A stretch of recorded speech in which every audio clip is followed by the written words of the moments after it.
tujuan untuk bagaimana menegakkan dan menjunjung tinggi nilai-nilai ajaran agama Islam yang sebenar-benarnya. Sifat dakwah Muhammadiyah itu ada dua.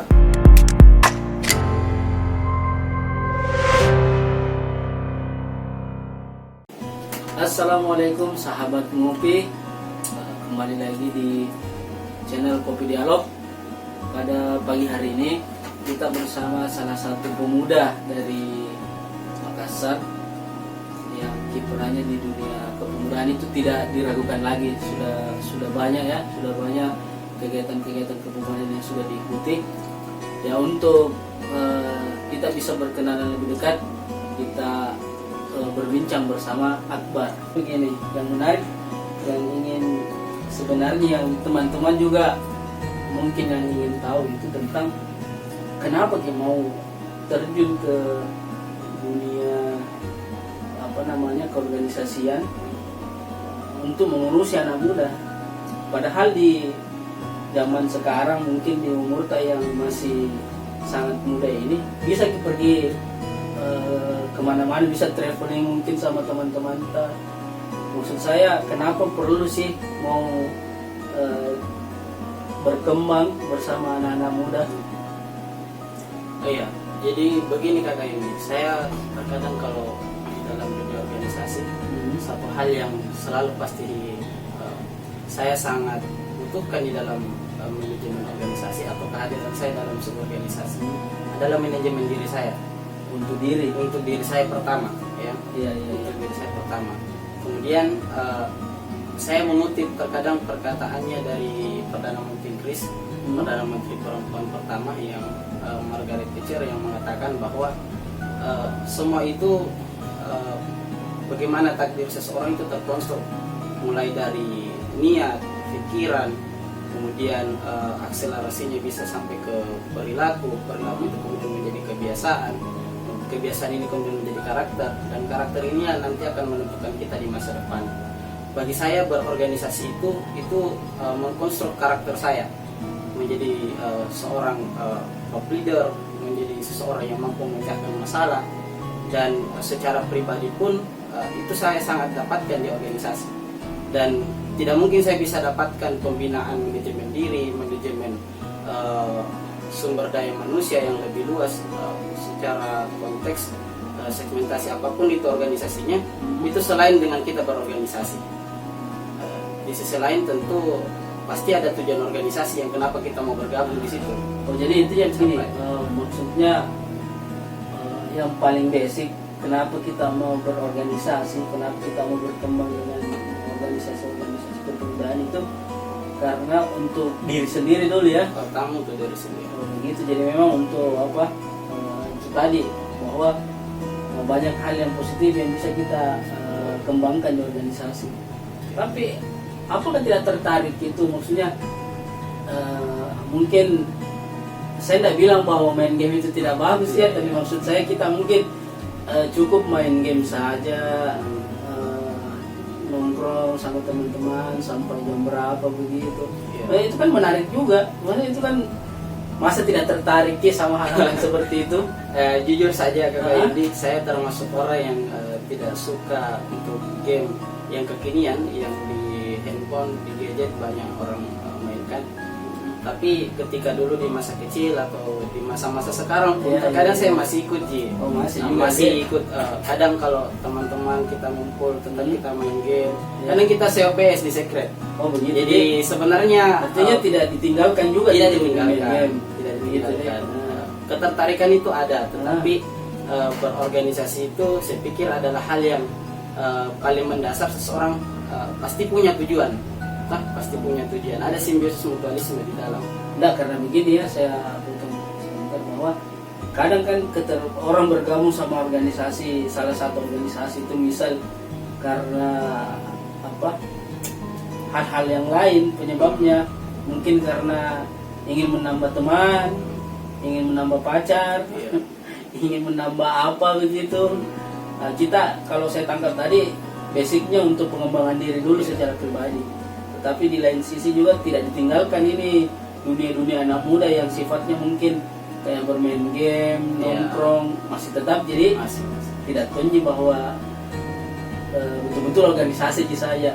Tidak. Nah, juga jadi Iya. oke. Sekarang saya lihat-lihat profil tadi di Instagram, aktif di Muhammadiyah juga deh. Betul. Sudah berapa lama jadi Muhammadiyah? Saya baru Muhammadiyah sejak Madrasah Sanawiyah. Waktu itu saya pertama kali masuk di tahun 2012 UTS di kelas 1 di semester akhir. Ya. Selesai ujian itu memang waktu-waktu untuk pengkaderan. Nah, Pas selesai ujian ya, deh. pas selesai ujian dan di situ transisi masuk ke kelas 2, naik ke kelas 2, saya ikutlah pengkaderan dasarnya Muhammadiyah di tingkat pelajar tingkat paling bawah di Ikatan Pelajar Muhammadiyah. Oh, ini di Muhammadiyah sebenarnya dia secara struktur atau dari dalam bagaimana gambarannya? Untuk ini orang-orang teman-teman ngopi mungkin banyak yang tidak tahu juga. Artinya Ya. kalau yang beredar di masyarakat kan Muhammadiyah itu ada yang pakai basmala dan tidak. Muhammadiyah itu lebih duluan ini lebaran atau tidak sama dengan pemerintah. Maksud saya bagaimana sebenarnya itu Muhammadiyah? Oke. Kalau kita sebagai kader itu Ya, jadi pada dasarnya Muhammadiyah itu memiliki tujuan untuk bagaimana menegakkan dan menjunjung tinggi nilai-nilai ajaran agama Islam yang sebenar-benarnya. Sifat dakwah Muhammadiyah itu ada dua. ya. Jadi ada purifikasi, pemurnian, ada juga dinamisasi. Nah, purifikasi inilah yang disebut dengan gerakan tanzih, pemurnian dakwah. Jadi hal-hal yang bersifat tahayyul, bid'ah dan khurafat itu Muhammadiyah sangat tegas di situ. Prinsip dakwahnya sangat tegas. Dan yang kedua, Muhammadiyah juga tidak tertinggal dengan proses perkembangan zaman. Artinya zaman yang mengikut dalam integrasi keilmuan agama Islam yang sebenarnya terkadang ini yang salah persepsi di mata kebanyakan orang. Seakan-akan agama yang mengikut kepada zaman. Tetapi pada dasarnya segala sesuatu hal yang terjadi di muka bumi ini sudah ada di dalam sudah lengkap dijelaskan di dalam Al-Quran. Jadi sebenarnya kita tinggal mengintegrasi bagaimana sikap kita menghadapi satu zaman tertentu atau zaman yang akan datang. Itu sudah di dalam di buku Kunto Wijoyo, Islam sebagai ilmu, itu kita diminta untuk menginternalisasi, ya, mengilmui Islam, bukan islamisasi ilmu. Jadi ini itu yang pertama dulu, Muhammadiyah secara pandangan. Untuk di sifat dakwahnya ada dua ciri khasnya, yaitu pemurnian dan gerakan tajdid, ya, usaha untuk bagaimana melakukan perubahan-perubahan yang lebih baik, yang menunjang bagaimana perkembangan Islam itu bisa jaya. Nah, secara internal di Muhammadiyah itu Muhammadiyah ibarat sebuah rumah besar. Rumah besar ini di dalamnya juga ada kembali lagi organisasi-organisasi yang menyebarkan dakwah Muhammadiyah sesuai dengan segmennya. Oh begitu. Jadi ya, di dalam Muhammadiyah ada lagi organisasi. Ada. Saya jelaskan Kakak Yundi. Ya. Jadi untuk di segmentasi pelajar ada Ikatan Pelajar Muhammadiyah. Ini segmen pelajar ya. Pelajar. Ini pelajar SMP, SMA, SD belum ada. Belum. Jadi IPM ini itu batas usianya sampai 24 tahun. 24 tahun. Nah, dan dia pelajar dalam definisi biologis dan fungsional. Jadi pimpinan pelajar. Jadi mohon maaf ketika misalnya dia masih di IPM itu memang masih ada yang sudah mahasiswa tapi masih di IPM. Oh, begitu. Usianya belum habis di 24 itu. Artinya dia pelajar kan dalam segi definisi adalah kelas sosial di mana kita punya hak untuk hak dan kewajiban dalam pembelajaran itu, belajar dalam konteks apapun. Ya, itu yang pertama, IPM. Yang kedua, pada segmen dakwah Muhammadiyah di tingkat perguruan tinggi di mahasiswa, itu ada Ikatan Mahasiswa Muhammadiyah. Ikatan Mahasiswa Muhammadiyah yang kita sering singkat IMM. Ya, IMM. Ini range umurnya berapa? Range umur IMM ini itu mereka yang masih berada di dalam lingkup mahasiswa. Dan pada Masih kalau mahasiswa tapi tua masih status mahasiswa. Ya, intinya dia masih mahasiswa. Iya. Tapi ada batasan usia. Ya. Batasan usia dia di dalam IMM itu saya kurang ingat ya, tapi kira-kira 30 tahun lah.